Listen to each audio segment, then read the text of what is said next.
Hey, what is up you guys, welcome back. Today I'm going to do my pick'ems for the champion stage of the 2021 Stockholm Major. If you haven't done your own pick'ems yet, then you should go and do them because there's only 21 hours left at the moment of me recording this, so you don't have much time left. Also keep in mind that this is just my opinion, I'm not all that experienced with CSGO esports, so if you disagree with something then you're more than welcome to put it down in the comments. In the previous stage of the tournament, I managed to get 6 of the picks right.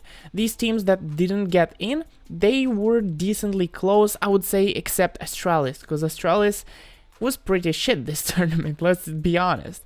FaZe and Mouse, they performed better than Astralis, but still not good enough to pass in the next stage. The 3-0 team that I picked was Navi, and I think the other team was G2. All the other teams, they had at least one loss, so that was pretty clutch. Also, Ants and Evil Geniuses were the 2 teams that had 0-3. Also, that was relatively lucky, but my guesses were not entirely based on nothing. I actually went and looked at some of the match history of what teams played what teams and kind of like how many rounds they got against what team and stuff like that. And because of that, I came to the conclusion that Ants was pretty bad. And the other 4 teams that passed into the next stage, I just picked because I know they're pretty strong teams, at least from the previous years. And that's kind of the reason why I picked Astralis as well, because they've been the champions like 3 years in a row, so you'd expect them to pass into the next stage, but unfortunately they were one device short of making it into the champion stage. Alright, let's actually get started. Natos Vincere versus Vitality. First of all, Vitality performed really bad yesterday, like terrible. Because of that, I'm gonna pick Navi. Navi performed pretty good in the legend stage, coming out at the top, but also during the qualifiers they were the team with the most points. So because of that, I actually think Navi is gonna go all the way to the top.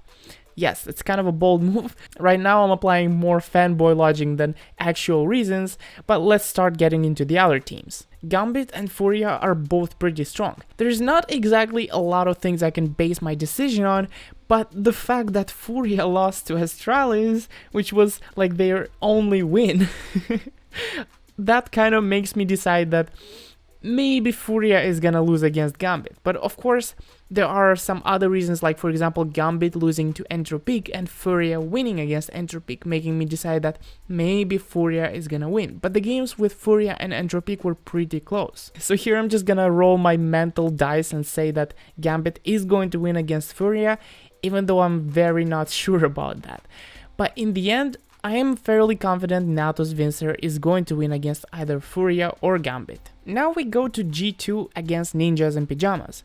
First of all, Ninjas and Pyjamas lost to Gambit. They also lost to Natos Vincere, but G2 hasn't lost yet, and because of that, I will push them to the next round. In the match Virtus.pro against Heroic, I will say that Heroic is going to win, based on the fact that Virtus.pro only has made it this far with very close matchups. They haven't had absolute wins, they've only had close matches in which they came out on top. But at the same time, Heroic had some insane wins. Virtus.pro won against Vitality with a very close score, and then Heroic won against Vitality with a better score. Virtus.pro lost terribly to Navi, and they also lost in a close game against Gambit. Heroic has kind of stomped on Astralis and managed to win against the Copenhagen Flames, which were a pretty good team from what I noticed. VP had some stompy games against Mouse where either Mouse or VP stomped, and at the end they had a very close match where VP came out on top. VP also had very close matches with FaZe, which didn't make it to the champions stage, so I think that means Heroic will come out on top. But then against G2 Esports, there is a high chance G2 is going to win, just because they haven't really lost. In the finals, I believe we're gonna see Natos Vincere against G2. Of course, that doesn't have to be the case, but it's very likely. And the grand finalist, I would really want to be Natos Vincere. Of course, I only did a superficial analysis of the games that happened so far, and ideally I would go and look at the games these teams had before the tournament and the stats of the individual players and so on and so on. But yeah, let me know what you think about the picks that I have chosen, let's discuss that down in the comments, and I'll see you in the next video. Bye bye. Big shout out goes to the members of this channel: Burb, Rosemant, Shrikar, Yanni, Tagarik, Random Guy, and Blaze. Thank you for becoming a member and helping me out on my journey. You guys rock.